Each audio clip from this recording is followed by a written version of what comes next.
SIR এর notice ঘিরে বিভ্রান্তি। বিএলওর দেওয়া নোটিশে ঠিকানা ভুল, আর ফলে আতঙ্কে ভুগছেন বাসিন্দারা। মেদিনীপুরের 243 নম্বর বুথে 248 জনকে এসআইআর এর নোটিশ দিয়েছে কমিশন।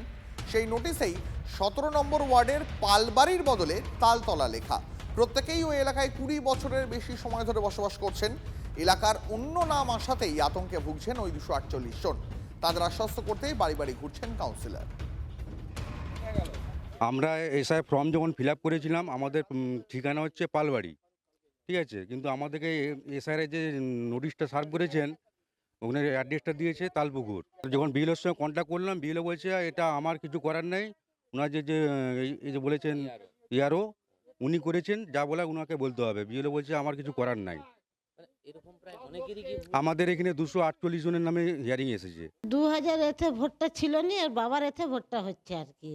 মানে 2021 কত ভোটটা ছিল আর ওটা ছিল না। নিয়ে যাবেন কি করে? ওইটাই তো টেনশন হয়েছে যে কি করে নিয়ে যাবো, গাড়ি তো তুলেনি। ভয়ের মধ্যে আমরা আতঙ্কের মধ্যে হয়ে যাচ্ছে এই জিনিসটা, যে আমাদের নাম ঠিকানাটায় চলে যাচ্ছে।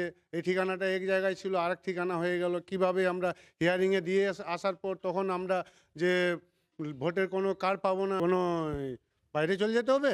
হয়তো কাজ করছে, এবার আমাদের এখানে রাখবে না, চলে যাব না। ভোটের ফটো যদি না থাকে তাহলে কোথায় ভোট দেবো আমরা?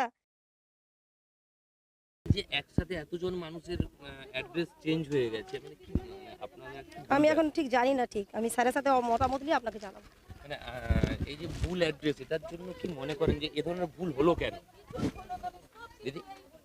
আমি তো জানি না সেটা কি ব্যাপার। মানে আপনার কাছে যেরকম ঠিক আছে, আমি পরে স্যারের কাছে মতামত নিয়ে বলবো।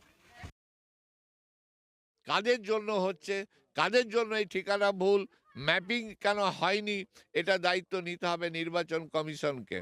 আমরা আজকে তাই প্রতিটি বাড়ি 248 জনের মানুষের কাছে পৌঁছে গিয়ে তাদের আশ্বস্ত করেছি যে আমাদের বাংলার মাননীয় মুখ্যমন্ত্রী মমতা বন্দ্যোপাধ্যায় তিনি আছেন, আমাদের নেতা অভিষেক বন্দ্যোপাধ্যায় আছেন। নির্ভয়ে থাকুন, আপনাদের ভোটাধিকার কেউ কেড়ে নিতে পারবে না। রাজ্যের আইন শৃঙ্খলা নিয়ে এবার থেকে প্রতি সপ্তাহের রিপোর্ট, জেলা ভিত্তিক রিপোর্ট দেবে জাতীয় নির্বাচন কমিশন। কিন্তু কেন এই সিদ্ধান্ত জানার চেষ্টা করবো। আমাদের প্রতিনিধি জ্যোতির্ময় রয়েছেন আমাদের সঙ্গে। জ্যোতির্ময়, দেখো, যে খবর আমাদের কাছে আসছে যে জাতীয় নির্বাচন কমিশন তারা এবার প্রতি সপ্তাহে প্রত্যেকটা জেলার আইন শৃঙ্খলা পরিস্থিতি কোন পর্যায়ে রয়েছে, কি কি ঘটনা ঘটেছে সেই সংক্রান্ত বিস্তারিত রিপোর্ট তারা নেবে।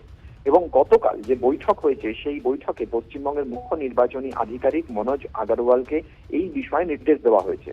যে খবর আমাদের কাছে সূত্র মারফত আসছে যে এক্ষেত্রে জেলা শাসকের দায়িত্ব থাকবে রাজ্যে যা যা ঘটনা ঘটছে, অর্থাৎ তার সংশ্লিষ্ট জেলায় যে ঘটনা ঘটছে সেই সংক্রান্ত রিপোর্ট রাজ্যের মুখ্য নির্বাচনী আধিকারিকের কাছে পাঠানো, এবং প্রত্যেক সপ্তাহের রিপোর্ট একটা করে তিনি জাতীয় নির্বাচন কমিশনের কাছে পাঠাবেন।